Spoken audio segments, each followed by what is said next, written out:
ध्यान रखना बच्चों, it is your duty to convince the examiner with whatever you have written in your answer sheet. इन 3 घंटे के ही टाइम में आप लोगों के पूरे साल की मेहनत का जजमेंट होने वाला है। Read the way the question has been asked in the question paper, don't read the way you think it has been asked in the question paper. जो क्वेश्चन नहीं आते उनको मार्क करके रखो, उन्हें लास्ट में अटेम्प्ट करना है। लेकिन लास्ट में अटेम्प्ट तो तभी कर पाओगे ना जब लास्ट में आपके पास टाइम बचेगा। मतलब 3 घंटे के टाइम को किस तरीके से मैनेज करना है, यह सबसे बड़ा चैलेंज है बच्चों। हर सेक्शन में आपको अप्रोक्सीमेटली कितना टाइम डिवोट करना है, ये सारी बातें बताऊंगा, वीडियो में एंड तक बने रहना। हेलो बच्चों, this is OP Gupta, your math mentor on this beautiful channel of yours Mathematicia by OP Gupta. आज के इस छोटे से लेक्चर में मैं आप लोगों के साथ कुछ बातें शेयर करने वाला हूं which will help you in your board examination, how to attempt your paper. आप अपना पेपर कैसे अटेम्प्ट करें। स्टार्ट विद सेक्शन ए, जिसमें आपको 20 MCQs मिलेंगे। जैसा कि आपको पता ही है, आपको 15 मिनट का समय मिलता है क्वेश्चन पेपर को पढ़ने के लिए। कुछ क्वेश्चन इतने स्ट्रेट फॉरवर्ड होते हैं कि आप उनको पढ़ेंगे ना तो सीधा उनका आंसर आ जाएगा। समझ रहे हो, मैं MCQs क्वेश्चंस की बात कर रहा हूं, ठीक है। आप इस 15 मिनट के रीडिंग टाइम में पूरे क्वेश्चन पेपर में उन क्वेश्चंस को हाईलाइट जरूर कर लें जिनको पढ़ने के बाद आपको लग रहा है कि पता नहीं इसे सॉल्व कैसे करेंगे, ताकि लेटर स्टेज पे आप उन क्वेश्चन को ध्यान से सॉल्व कर सकें, ठीक है। इनिशियली आपको पेपर में उन क्वेश्चंस को सॉल्व करना है जिनमें आप सुपर कॉन्फिडेंट हों। अपार्ट फ्रॉम दैट एक बात और आपको ध्यान में रखनी है कि हर सेक्शन में आपको अप्रोक्सीमेटली कितना टाइम डिवोट करना है, ये सारी बातें बताऊंगा, वीडियो में एंड तक बने रहना। और फटाफट इस वीडियो को लाइक करके अपने सभी क्लासमेट्स को भी शेयर कर दो, चैनल को भी सब्सक्राइब कर लेना बच्चों, ठीक है। डोंट बी लेट, अदरवाइज आपको एंजाइटी हो जाएगी, आपको एंजाइटी अवॉइड करना है। एक बात और मजे की है, जैसा कि मैं अभी बता रहा था, जैसे ही हमें क्वेश्चन पेपर पढ़ने के लिए मिलता है 15 मिनट के समय में, तो ऐसे क्वेश्चन काफी सारे होते हैं जो हम आराम से कर लेंगे, उनको तो हम काउंट नहीं करते। लेकिन अगर 1 या 2 या 3 क्वेश्चंस ऐसे हों जिनको पढ़ने पर हम समझ नहीं पाए कि इनको सॉल्व कैसे करना है, तो बस हो गया, हमारा कॉन्फिडेंस वहीं पर धरातल में चला जाता है, पाताल लोक में चला जाता है। ऐसा नहीं होना चाहिए। थोड़ा सा वेट करो, इन क्वेश्चंस को मार्क करके रखो जिनको आप एक बार में पढ़कर नहीं समझ पाए कि सॉल्व कैसे करना है, उन क्वेश्चंस को मार्क करके रखो। और जब पूरा पेपर आप कर लें, यानी वो क्वेश्चंस आपने कर लिए हैं जो आपको अच्छे से आते हैं, तो फिर इन क्वेश्चंस पे वापस लौटो जिनको आपने मार्क करके रखा हुआ है।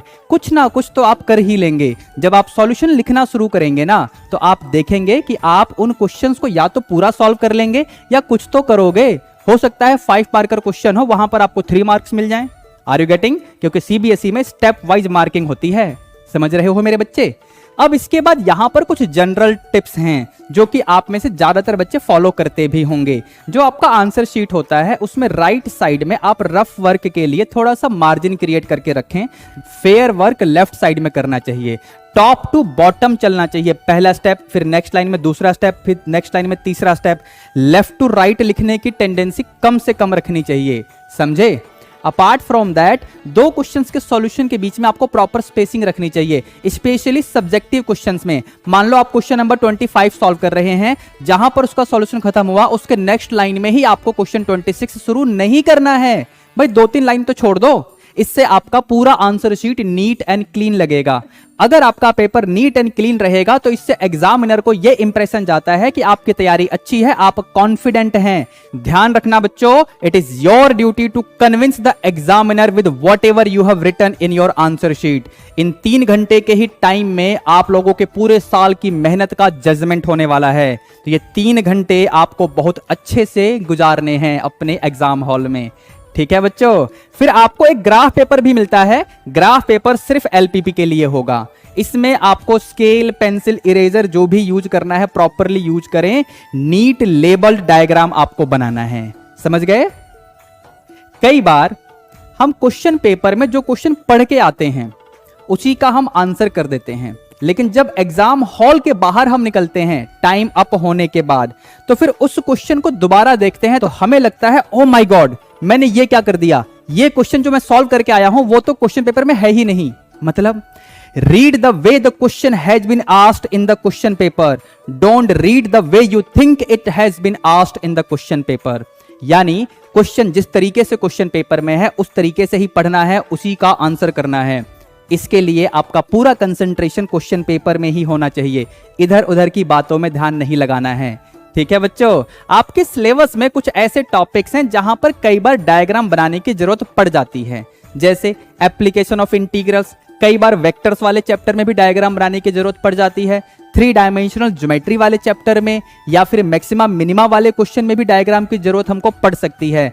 इन डायग्राम्स को बनाने के लिए आप नॉर्मली स्केल पेंसिल का यूज करना अवॉइड कर सकते हैं, अगर आप सीधी लाइन को सीधी लाइन की तरह ही खींचते हो, अदरवाइज आपको स्केल की हेल्प लेनी पड़ेगी। डायग्राम नीट एंड क्लीन होना चाहिए, लेबल्ड होना चाहिए, समझ गए। इन डायग्राम्स को बनाने के लिए आप अपनी आंसर शीट का ही यूज करेंगे, ग्राफ पेपर का यूज नहीं करेंगे। ठीक है बच्चों, एक बात और, आप कोशिश करें कि एक सेक्शन के क्वेश्चन एक जगह पर ही सॉल्व कर लें। यानी मान लीजिए आप सेक्शन बी से शुरू कर रहे हैं, तो क्वेश्चन 21 से लेकर क्वेश्चन 25 तक के सभी क्वेश्चन जो भी आपको आते हैं एक जगह पर ही सॉल्व कर लें, यानी वन गो में। क्वेश्चन 21 आपको आता है उसको सॉल्व करिए, क्वेश्चन 22 आता है उसको सॉल्व करिए, क्वेश्चन 23 नहीं आता है तो उसको मार्क करके रखो, क्वेश्चन 24 आता है उसको सॉल्व करिए, क्वेश्चन 25 को सॉल्व करिए। अब देखिए आपने एक क्वेश्चन मार्क करके रखा हुआ है क्योंकि आपको वो आता नहीं है, उसे हम लास्ट में अटेम्प्ट करेंगे, बट इसके लिए अपनी आंसर शीट में बीच में जगह छोड़ने की जरूरत नहीं है, बाद में अटेम्प्ट कर लेना ना, कोई दिक्कत नहीं है। मैं ये कहना चाहता हूं कि जिस भी सेक्शन को आप अटेम्प्ट कर रहे हैं उसके मैक्सिमम क्वेश्चन एक ही साथ में आपको करने हैं। इससे आपका एग्जामिनर जब आंसर शीट को चेक करेगा तो उसके दिमाग पर लोड नहीं पड़ेगा, उसको भी पेपर चेक करने में मजा आएगा और आपके मार्क्स बनने के चांस रहेंगे। अगर मान लो आपने सबसे पहले क्वेश्चन 21 सॉल्व किया, फिर आपने क्वेश्चन 35 सॉल्व कर दिया, फिर आपने क्वेश्चन नंबर 7 सॉल्व कर दिया, फिर आपने क्वेश्चन नंबर 38 सॉल्व कर दिया, समझ रहे हो एग्जामिनर के साथ क्या होगा, उसका दिमाग घूम रहा होगा, क्वेश्चन पेपर को बार बार इधर उधर पलट के देख रहा होगा, आपकी आंसर शीट को चेक करने में बेचारा पजल हो रहा होगा। इस तरीके से किसी को परेशान नहीं किया जाता, इसलिए कह रहा हूं कि किसी भी एक सेक्शन के मैक्सिमम क्वेश्चन एक जगह पे ही करने हैं। जो क्वेश्चन नहीं आते उनको मार्क करके रखो, उन्हें लास्ट में अटेम्प्ट करना है। लेकिन लास्ट में अटेम्प्ट तो तभी कर पाओगे ना जब लास्ट में आपके पास टाइम बचेगा। मतलब 3 घंटे के टाइम को किस तरीके से मैनेज करना है, यह सबसे बड़ा चैलेंज है बच्चों।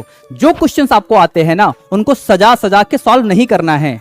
जो क्वेश्चंस आपको आते हैं उनको इनिशियली आप अटेम्प्ट करेंगे और स्पीड में अटेम्प्ट करना है। Are you getting what I am trying to say? लेकिन जब आप अपने सॉल्यूशंस की स्पीड बढ़ाएंगे तो फिर क्या होगा, आपके सॉल्यूशन के एक्यूरेट होने के चांसेस थोड़े थोड़े कम होना शुरू हो जाएंगे, अगर आपका कंसंट्रेशन आपकी आंसर शीट में नहीं है तो आपको क्या करना है बच्चों, अपना पूरा कंसंट्रेशन अपने पेपर को सॉल्व करने में ही लगाना है। जो क्वेश्चंस आपको अच्छे से आते हैं उनको स्पीडली सॉल्व करना है, ताकि at the end of the paper आपके पास कम से कम 15 से 20 मिनट का टाइम बच सके, जिसमें आप उन क्वेश्चंस को अटेम्प्ट करेंगे जिन्हें आपने क्रॉस मार्क करके छोड़ा हुआ है, और आपको अपने पूरे पेपर का रिवीजन भी तो करना है। समझ गए? अब मैं आप लोगों को यह बताने वाला हूं कि हर सेक्शन में आपको अप्रोक्सीमेटली कितना टाइम डिवोट करना चाहिए। अब जैसा कि आप देख रहे होंगे बच्चों, सेक्शन ए यानी एमसीक्यूज वाले सेक्शन में आपको अप्रोक्सीमेटली 25 मिनट्स का टाइम लगाना है।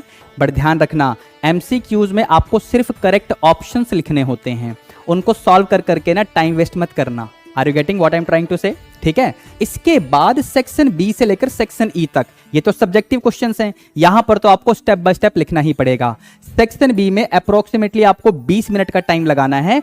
सेक्शन सी में आपको 40 मिनट्स का टाइम अप्रोक्सीमेटली लगाना है। मतलब इससे कम टाइम में भी सॉल्व हो जाए तो अच्छी बात है, क्योंकि सेक्शन डी में लेंथी क्वेश्चंस हैं, समझ गए, 5 मार्कर क्वेश्चंस हैं। यहां पर आपको टाइम देना ही पड़ेगा 40 मिनट्स या फिर इससे ज्यादा। लेकिन मजे की बात तो केस स्टडी के लिए है।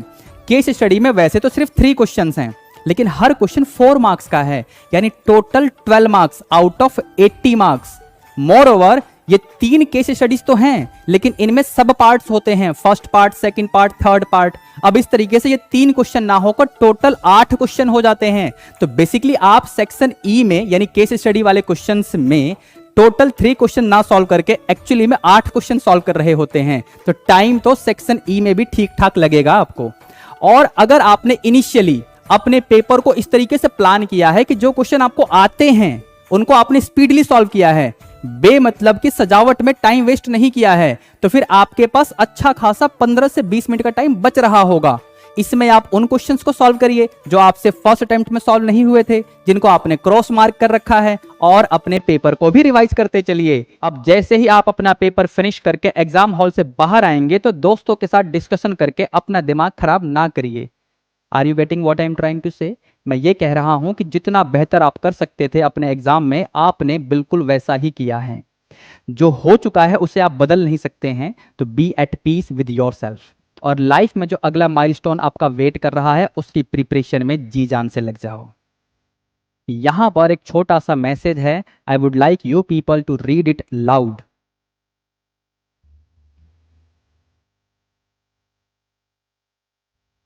Remember, everyone commits mistakes in their life, but those people who take the right lessons from their past actions, only they emerge as a champion in the life. And I believe that you all are champion. जाओ और बस छा जाओ।